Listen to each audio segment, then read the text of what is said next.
Welcome to the 401k Audit CPA Success Show, where we're 100% focused on helping companies across the United States prepare for their 401k audit. If you have 100 eligible participants in your 401k plan, then this podcast is for you.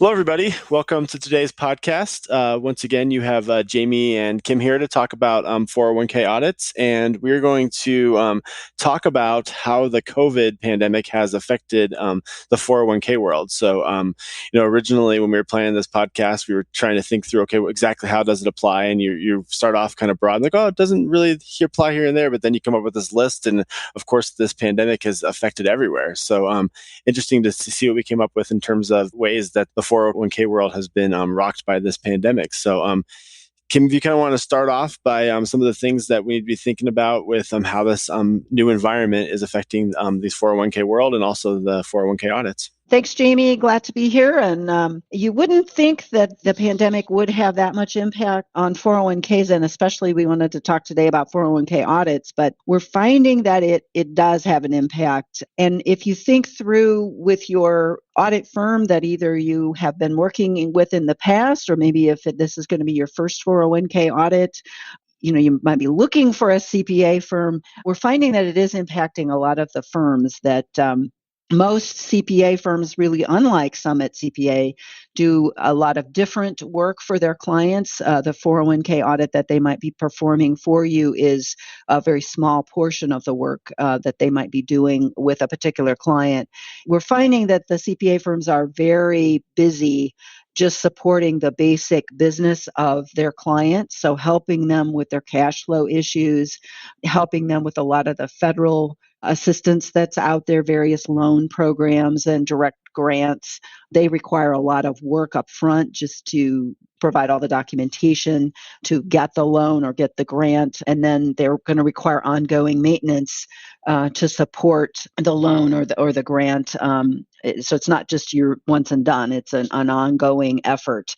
And then also, of course, with the pandemic going on and some of the lockdowns that have happened, businesses are in various positions, good and bad, in terms of retaining clients, retaining business.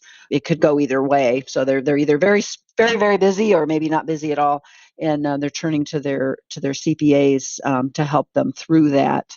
Yes, what you're saying is essentially they're seeing a ripple effect, right? So like while the 401ks may not be directly affected in a lot of ways, that the CPA firm that you're working with has been affected in a lot of ways. And so again, here at Summit, we've been working like crazy on all the PPP loans and making sure our clients get forgiven and get those loans and then dealing with their cash flow issues. Now we're a separate department, it's a separate group of people, but a lot of firms aren't structured that way. So you have people that are working through that, but also right. working on 401k audits. So like the 401k audit has fallen to the back of their mind because they're so busy with this 401k audit or with the PPP loan stuff. And so that's essentially what you're saying, is that it's just people have changed their priorities around a little bit within CPA firms. That's exactly right. Yeah, and we haven't even mentioned the tax implications to businesses.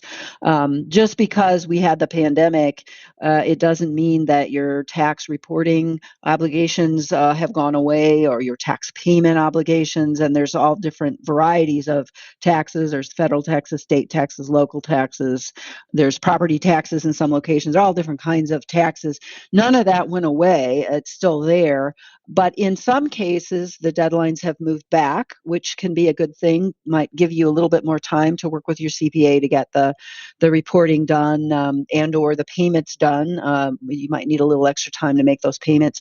It can also be a bad thing, though, because then that time that they might have had in the past to do your 401k audit, because the tax work was already done, now that time isn't available because they've got to spend time doing the business or the personal tax returns for a lot of their clients. So that's what we're hearing from a lot of other CPA firms, is that their time frames are being compressed just because they've got so much more work. And then they've been given extensions on the tax deadline. So they're pushing those back because of all that other work that they've got. And that's going to run into the 401k audit timing that they would normally use to get these 401k audits done. Another thing I'll mention is that most plans are on a calendar year basis. So their plan year runs from January 1st to 12/31. So obviously they would be working on 2019 audits during the current time frame. So those deadlines for those plans, which again is the majority of them, would be the original deadline of the end of July. And then you can get an extension if you file for the extension. That would give you an extension until October 15th to get the 401k plan audit done, to get the audit filed with the Form 5500. Those are the deadlines for that 5500. Those deadlines, as of right now, have not changed. I know a lot of the tax deadlines have moved back, but the last date that got moved ended in the middle of July. So it did not impact those calendar year plan deadlines. So unfortunately, everything's getting pushed back. But like I said, as of right now, the 401k dates have not moved back.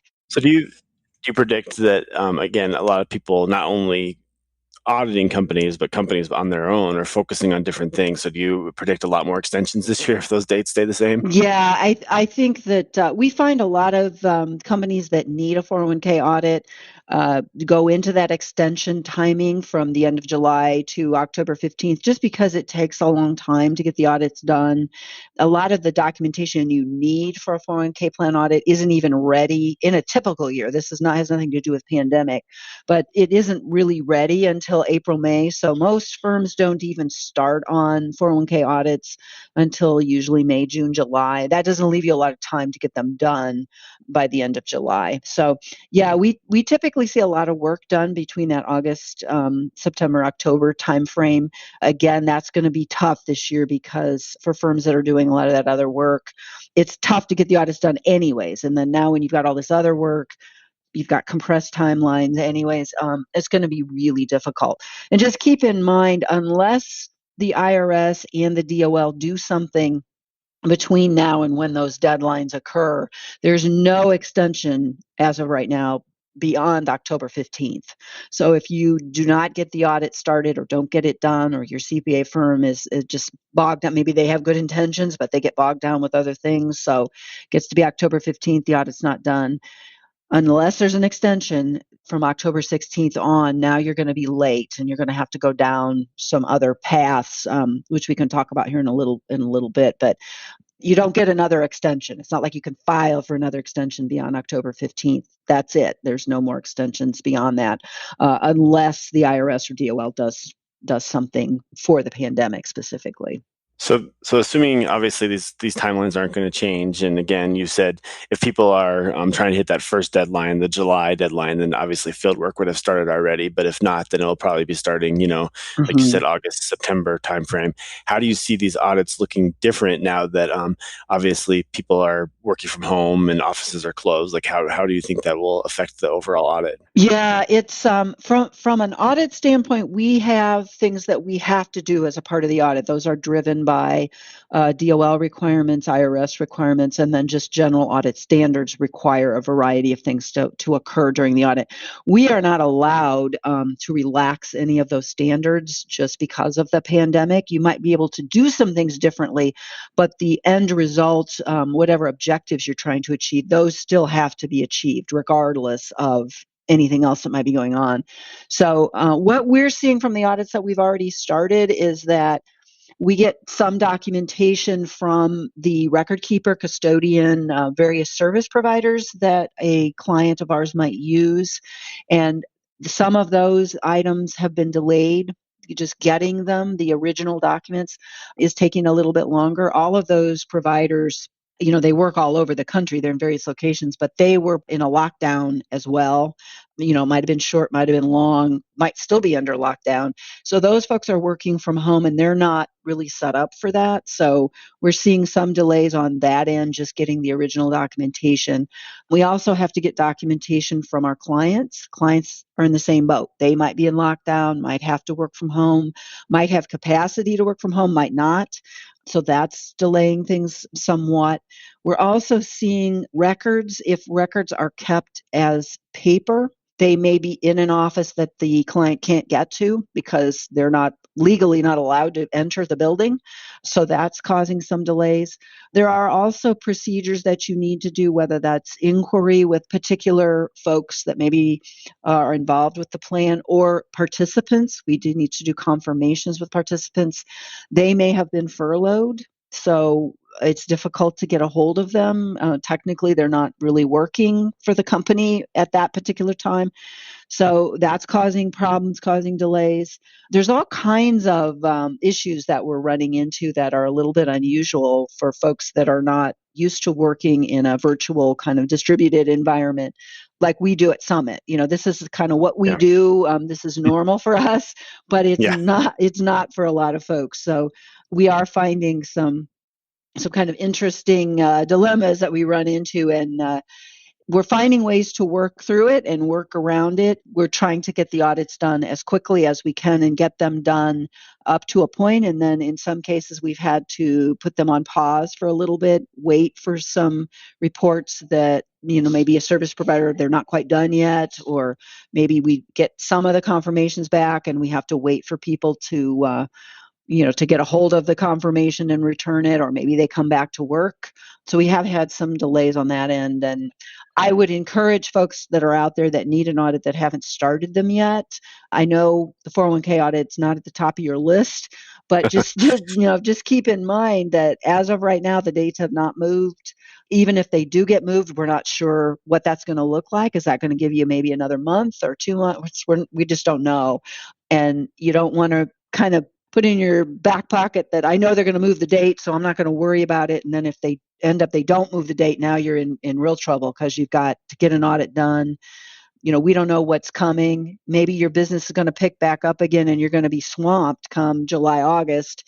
And that was the time you were planning to do your 401k audit. Now you just don't even have resources to support the audit. So the sooner you can get started, the better, just to make sure you're not going to be late in terms of getting that done. And I think not to mention too, I think you talked a lot about the companies adjusting to this work from home environment. I think a lot of the CPA firms out there as well are adjusting. I know, like you said, we've been doing it for a long time, but if the firm you're working with usually comes out there and spends 3 weeks in the field, this audit's going to be unique for them. And so Right. you may have to be patient with them and the type of requests they're giving you and the way they're sending requests and things like that too. So I think that's the other part of it is that, I'd say the majority of firms still are doing these audits in the field and spending time at your office Absolutely. location. So they're adjusting to it as well as you are. That's very true. And they don't have the infrastructure set up technology-wise to support these like we do. So they may not have a portal or some other technological mechanism to get the documentation that you need. I mean, if you think about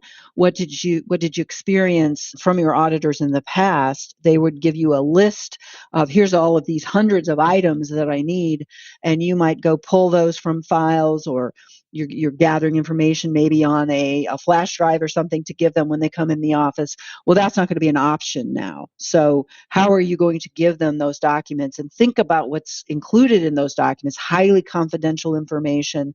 It's just a security nightmare to try to, you don't want to be sending those via email. So you want to make sure whatever your auditor is proposing, that not only is it efficient for you, but that it's secure, because you don't want that data just floating out there. So you want to find out, how are they going to have you submit the documents? What's going to happen to those documents when they get a hold of them? What's their retention policy? All those kinds of things come into play when you're talking about these audits in this new environment, because that's different than what you've had to do in the past.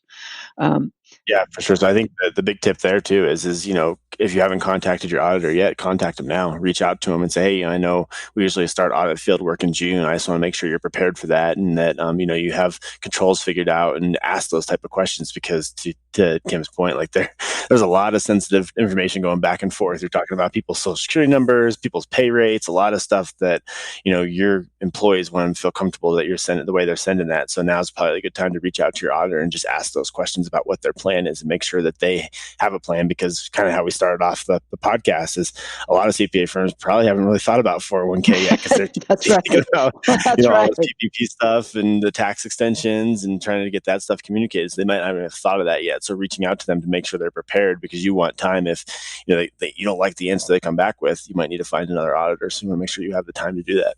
Absolutely. Yeah. And, your auditor may not have thought through all of those questions. So you need to make sure that they've got time to work through that. If they don't have an electronic mechanism to submit that's going to take them time to figure that out, get that set up, get their people trained on it, get them access to it, get you set up, get your training, so you don't want to leave that to the last minute. And then what I'm really afraid of is that if you wait or the auditor says, oh, yeah, we'll be ready to go, they may get just so busy that at some point in time, they're going to call you back and say, look, I meant well, but I just don't have time. I'm not going to be able to do it. And then you're going to Right. be scrambling trying to find an auditor that does have time and can fit you in. Especially the closer you get to the deadline. Absolutely. Finding the auditor that has time is going to be a lot tougher. Absolutely. And it might increase your costs too. So you want to keep in mind that, I know everybody's cost conscious anyways, but given the pandemic and some of the restrictions that have been placed on just revenue and cash flow and everything else, the last thing you want to do is have to pay more for a 401k audit. So the sooner you get started on everything, the better off that you're going to be. For sure. So I'm just going to take a quick second out there and throw our email address to the listeners. So again, we're always looking to improve our content and have guests if anyone's interested in coming on and joining and asking questions, or just shooting us an email and saying, hey, can you cover this topic? We'd love to hear from you. And that email address is audit@summitcpa.net.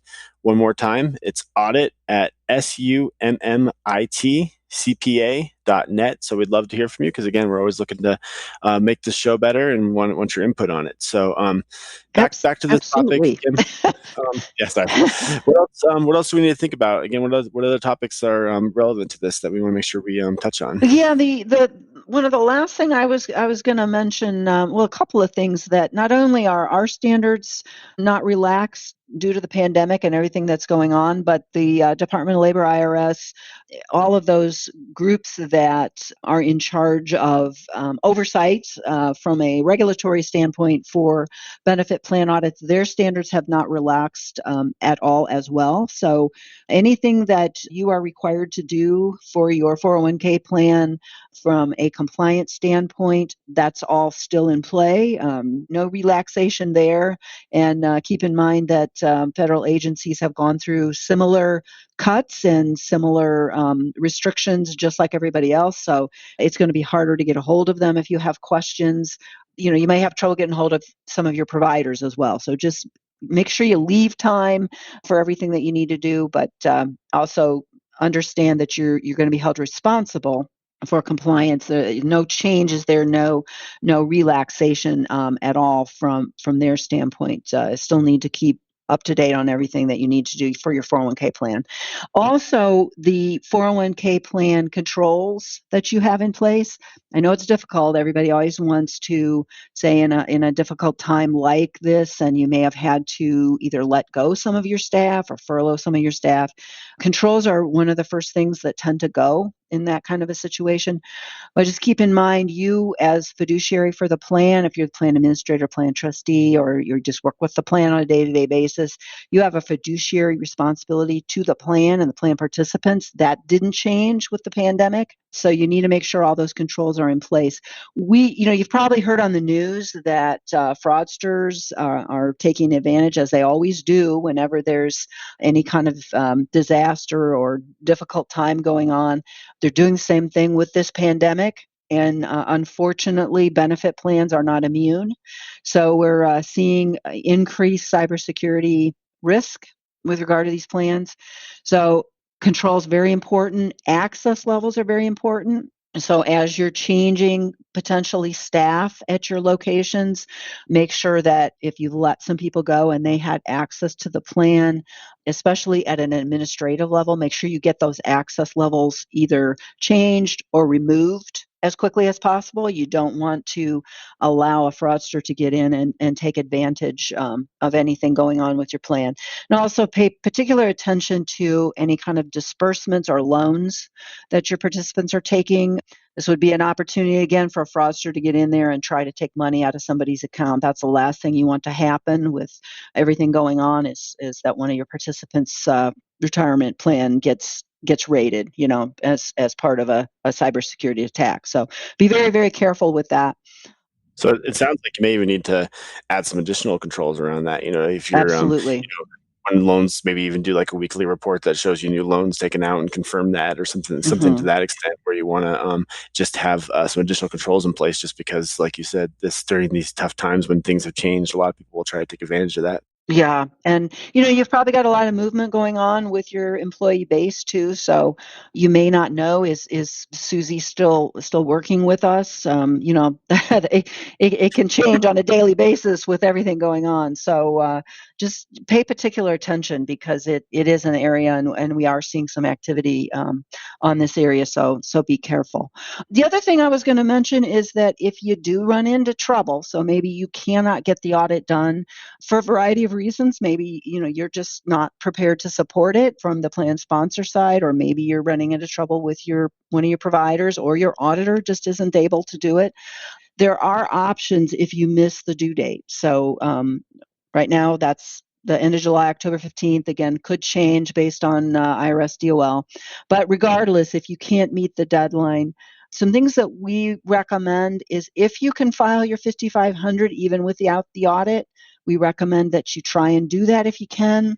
That shows good faith effort, and put a note in with the 5,500 indicating that due to COVID-19, blah, blah, blah, whatever the situation is at your particular company, you're working on the audit, but it's not quite finished yet. I was on a call earlier this week with a representative from the Department of Labor, and she actually was recommending that you do the best you can to get the 5,500 filed, include a note indicating the situation, obviously then get the audit done as quickly as you can, so that you're stopping the timing, but that will at least show them that you're making a good faith effort, that maybe there was some other complicating factors in there. There also is a delinquent filer program available. So again, if you are not able to meet that deadline, you can file through that delinquent filer program. There are penalties associated with filing late, but that will give you a much lower penalty than if you do not go through that program. So that's another option. If you want to, take advantage of those, talk to your service provider, and they should be able to give you some additional information on that. But those are some other options. Hopefully you don't need them, but if you do, some suggestions that we always like to throw out there. No, I think that's really good, because I think that's a very common question, is especially now, like what do I do if I can't get it Right. done? So I think those tips are very helpful. And then I think what you talked about earlier is key. We just did a couple podcasts on findings and Mhm. types of errors, and to your point, like, those aren't going to go away. Right. Just because you've changed your working from home environment, you've let go of a couple employees, doesn't mean that those findings still won't be relevant and that they're going to have any less penalty associated with them. So, Right. again, a lot of people are trying to take advantage of these times, and so you want to make sure you don't do anything to put your 401k plan at risk. So I think those are all really good points, and you want to make sure that you're thinking about the 401k plan during these tough times, and how exactly you're going to have those fiduciary duties not compromised. So very, very Yes, important. absolutely. Great. So any other final thoughts for the listeners? Again, I think you've thrown a lot of information out there, but we want to make sure we cover Yeah, everything. I don't think so. I just would recommend everybody, don't forget about your 401k plan. I know it's not at the top of the list, but it needs to be on your list. And you need to pay a little bit of attention to it.